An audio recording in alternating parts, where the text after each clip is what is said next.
गुरुर्ब्रह्मा गुरुर्विष्णु गुरुर्देवो महेश्वर गुरुर्साक्षात् परब्रह्म तस्मै श्री गुरुवे नमः। ध्यान मूलम गुरुर्मूर्ति पूजा मूलम गुरुर्परम मंत्र मूलम गुरुर्वाक्यम मोक्ष मूलम गुरुर्कृपा अखंड मंडलाकारं व्याप्तं येन चराचरं तत्पदं दर्शितं येन तस्मै श्री गुरुवे नमः। तस्मै श्री गुरुवे नमः। व्यक्ति के जीवन के दुखों का अंत कैसे हो? इस संसार में कोई कहता है कि मेरे पास में पैसा हो तो मैं सुखी हो जाऊं। अब जिनके पास में बहुत सारी दौलत है, पैसे हैं, वे परेशान हैं। तो ये उसी प्रकार से है कि जैसे तुम कभी किसी रास्ते से रात्रि के समय जा रहे हो और रास्ते में कोई रस्सी पड़ी हो, अब अंधेरे में आपको ऐसा आभास हो जाए कि मानो सांप पड़ा है, तो तुम एकदम से डर जाते हो, कूद जाते हो। लेकिन अगर तुम्हारे पास में टॉर्च है और फिर तुम टॉर्च मार के देखते हो तो फिर तुम्हारा भय समाप्त हो जाता है।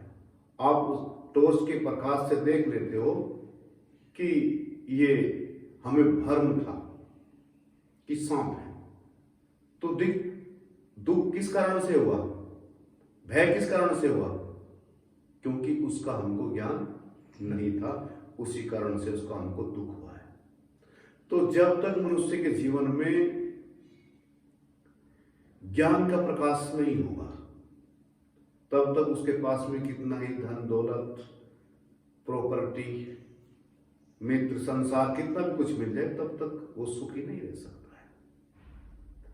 अब ज्ञान क्या है? अब हमने ABCD संस्कृत हिंदी भाषा ये सब हमने सीख लिया, इसको बोलते हैं भौतिक विद्या। भौतिक विद्या से हम क्या कर सकते हैं? भौतिक विद्या से हम वस्तुओं का, पदार्थों का, सुविधाओं का लाभ ले सकते हैं। आपने पढ़ाई लिखाई किया, आपकी जॉब लग गई, आपने अच्छे वस्त्र पहन लिए, अच्छा मकान बना लिया, अच्छी गाड़ी ले लिया, तो ये व्यवस्थाएं आपने कर ली, तो इसको बोलते हैं भौतिक विद्या। ये भौतिक विद्या कब तक साथ रहेगी? जब तक आपकी बॉडी है, आपका शरीर है, तब तक ये आपके साथ है, और इसका अंत होते ही भौतिक विद्या का भी अंत हो जाता है। और आत्मविद्या क्या है? आत्मविद्या वो होती है कि जो चीज कभी तुमने पढ़ी नहीं, कभी सुनी नहीं, और फिर भी तुम्हारे अंदर से प्रकट हो जाए, उसको बोलते हैं आत्मविद्या, आत्मा का ज्ञान। वो किन के पास में था? वो वाल्मीकि जी के पास में था, वो वेद व्यास जी के पास में था, वो तुलसीदास जी के पास में था, और जिन्होंने वेद पुराण लिखे इन सब के पास में वो ज्ञान था। अब वाल्मीकि जी कोई भगवान के पास में थोड़ी गए थे कि तुम कब आओगे, क्या क्या तुम्हें लीला करोगे। तो वाल्मीकि जी से किसी ने पूछ लिया कि आपने कैसे लिखते गए आप? तो उन्होंने कहा कि मैं भगवान श्री राम का ध्यान करके जैसे बैठता था, और जो भी फिर मेरे ध्यान में आता था मैं वही लिखता जाता था। तो कोई भी बात उनकी असत्य नहीं हुई, सभी बातें कसौटी पर खरी उतरी है। तो जीवन में अगर आपके आत्मज्ञान है तो आपके पास चाहे कुछ भी नहीं हो, आप जहां भी रहोगे वहां परम सुख को प्राप्त कर लोगे। आज संसार में जगह जगह लड़ाई झगड़े दंगे क्यों है? तुलसीदास जी ने बड़ा सुंदर लिखा है, मेरा तेरा तू मन से हटा दे, फिर सब कुछ तेरा ही तो है। संसार में तीन चीजों पर ही झगड़ा है, जर जरू और जमीन। जरू पत्नी, जर माने पैसा, और जमीन आप जानते हैं प्रॉपर्टी। इन तीन के अलावा कोई झगड़ा नहीं है। जिस टाइम रामचंद्र जी को राज तिलक की तैयारी हो रही थी,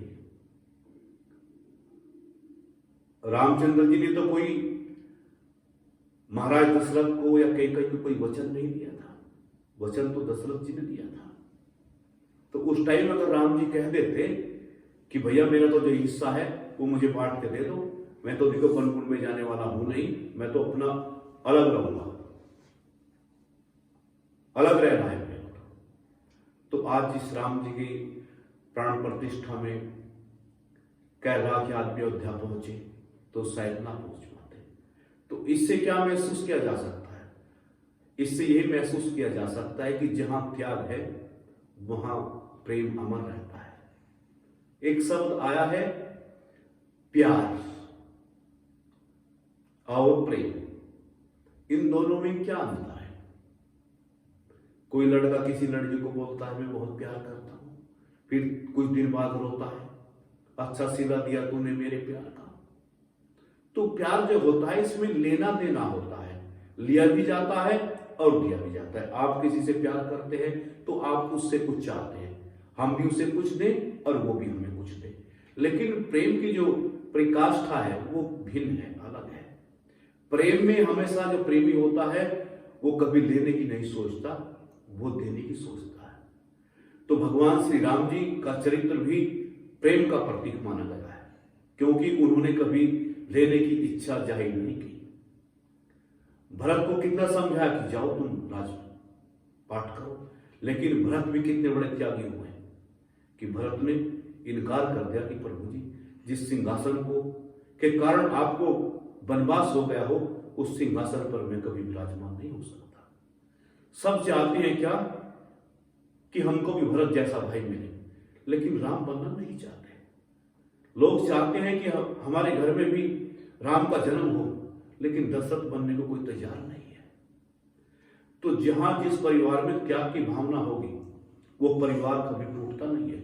एक राजस्थान में परिवार है, 65 व्यक्तियों का परिवार है, 65 है उस घर में, और एक ही चूल्हे पर रोटी बनती है। तो उनसे जब पूछा गया कि 65 व्यक्तियों के परिवार को आप कैसे लेके चलते हैं, तो जो घर का मुखिया था उसने बताया कि गुरुजी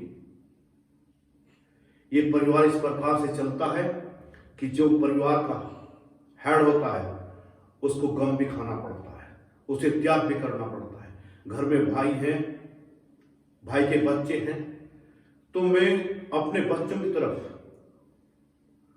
कसरत कर सकता हूं, लेकिन अपने भाई के बच्चे की तरफ कभी नहीं करता। अपने पे जरब खा लेता हूं, मेरे बच्चों के लिए कोई किताब नहीं है तो कोई बात नहीं, मैं समझा देता हूं, आ जाएगी, लेकिन भाई के बच्चों के सबसे पहले मैं तैयार करता हूं, उनकी बहू के कपड़े, उनके बच्चों की ड्रेस सबसे पहले मैं उनका ख्याल करता हूं और अपना ख्याल बाद में करता हूं।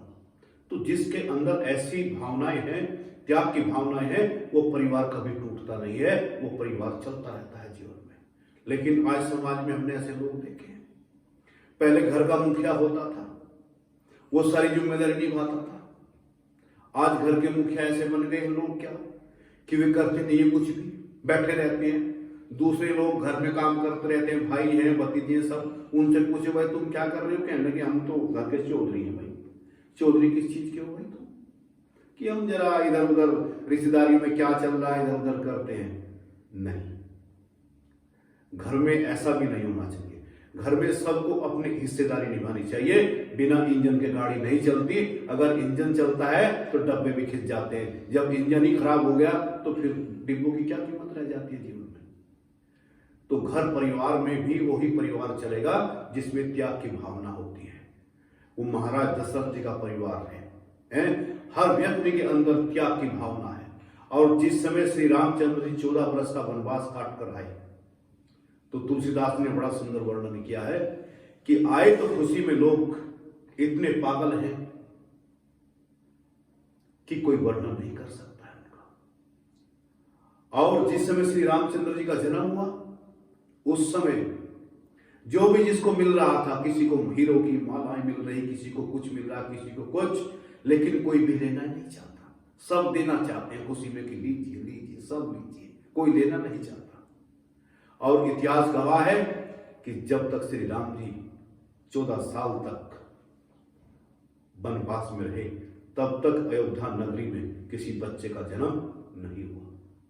विचार करके सोचिए, कितने संयमी लोग रहे होंगे, कितने प्रेमी लोग रहे होंगे भगवान के, कि उन्होंने भगवान के वियोग में अभी अयोध्या में किसी ने भी स्त्री संग नहीं किया। सब भगवान के प्यार में व्याकुल, प्रेम में व्याकुल थे। और वहां पर आपने कई बार रामायण में सुना हुआ, रामायण के एक मुख्य पात्र हैं, उनका भी जीवन बहुत कांटों भरा रहा है। किन्नर थे। तो जब राम जी जा रहे थे, सभी अयोध्या वासियों को भगवान ने बड़े अच्छे तरीके से समझा कि सब जाओ, अब हमारी यहां से यात्रा प्रारंभ होती है। तो भगवान श्री राम जी ने ये शब्द बोल दिए कि नर नारी सभी जाओ। अब ये जो किन्नर थे बेचारे, ये वहां पर खड़े रह गए। अब ये सोच रहे कि भगवान ने हमारे बारे में तो कुछ बोला ही नहीं है। अब इनको नर कहे कि नारी कहे, न नर कह सकते न नारी कह सकते। तो जब तक श्री राम जी 14 साल तक आए, ये वहीं पर खड़े विराजमान मिले। तो किन्नरों का भी बहुत बड़ा योगदान रहा। तो देखो, प्रेम जहां होता है, प्रेम में अभी कभी भी जीवन में ध्यान करना, प्रेम में अभी कभी लिया नहीं जाता है, प्रेम में दिया जाता है। भगवान कृष्ण से राधा जी ने प्रेम किया था, प्यार नहीं किया था, प्रेम किया था। तो राधा जी ने भगवान को, जब भगवान मथुरा जाने के लिए तैयार हुए, तो राधा जी रथ के सामने आ गई और कहने लगी कि जिसमें तुम्हारी खुशी है उसी में मेरी खुशी है। प्रेम में मरोड़ा तोड़ा नहीं जाता है। वो कहता है प्रेम करने वाला कि जिसमें तो खुश रहे, चाहे मेरे पास रहो चाहे मेरे से दूर रहो, जहां भी रहता है हमारा और तुम्हारा प्रेम अमर रहेगा। ये प्रेम होता है। अब आज तुम देख रहे हो समाज में क्या, किसी लड़के का लड़की के साथ कोई अफेयर चला, कुछ दिन बाद उस लड़के ने पता लगा उसी लड़की को चक्कू से गूंद गूंद के मार दिया। भाई क्यों मार दिया? किसने मुझे प्यार में धोखा दिया है। अब एक बात बताओ, वो अपने मन की मालिक है। जब तक तेरे साथ उसका संबंध मन था तो तेरे साथ में उसने लगाया, अभी नहीं है तो अब तू क्यों पागल उसके पीछे होता है? भाई जब वो तेरे बिना रह सकती है तो तू उसके बिना क्यों नहीं रह सकता है? अब तू चाकुओं से गूंद कर फांसी पे चढ़ेगा, सूली पे चढ़ेगा तो इसका रिजल्ट क्या आएगा? घर परिवार की तेरे बदनामी होगी है, और तू अनमोल जीवन को अभी इसको नष्ट करने की ओर जाएगा। नहीं, ये संस्कृति नहीं होती है। विद्यार्थी वही है जीवन में जो हर बात को सोच ले कि जिस काम को मैं करने के लिए जा रहा हूं। और चाणक्य जी ने बड़ा सुंदर कहा है कि जो विद्यार्थी, जो व्यक्ति कामासक्ता, काम वासना का गुलाम हो जाता है, वो जीवन में कभी किसी पद पर भी कामयाब नहीं हो सकता है। अगर कामयाब हो भी जाता है तो फिर नीचे गिर जाता है। और तुम्हें पता है कि आज देखो समाज में कितने मंत्री हैं, कितने नेता हैं जो काम वासना के शिकार होकर इतने ऊंचे ऊंचे पदों पर बैठे थे, लेकिन काम वासना ने उनको नीचे गिरा दिया और वे आज बेचारे जेलों के अंदर हैं। क्या उनके बच्चे सोचते होंगे, क्या उनके रिश्तेदार सोचते होंगे, क्या उनके मित्र सखा सोचते होंगे कि कितना अच्छा आदमी था और एक छोटी सी भूल ने उसको कहां से कहां पहुंचा दिया। सारा सिस्टम व्यक्ति का जीवन का, कहते हैं कि सबसे बड़ा गुरु कौन है जीवन में? सबसे बड़ा गुरु आप स्वयं हैं। जितनी गलतियों का आपको स्वयं पता है, आपके अंदर कितनी कितनी गलतियां भरी हैं, उतनी तुम्हारी मां, तुम्हारे बाप को भी नहीं पता है। तो जहां जहां तुम्हें गलतियां दिखती जाती हैं, मन तुम्हारे से क्या क्या गलत कराता है, वहीं से मन को रोकते जाइए और जीवन में आगे बढ़ते जाइए। और जीवन में देखिए तुम्हारी प्रकाश ऐसा होगा कि उस प्रकाश में दुनिया में किताबें खोलकर पढ़ सकती है। जय श्री राम।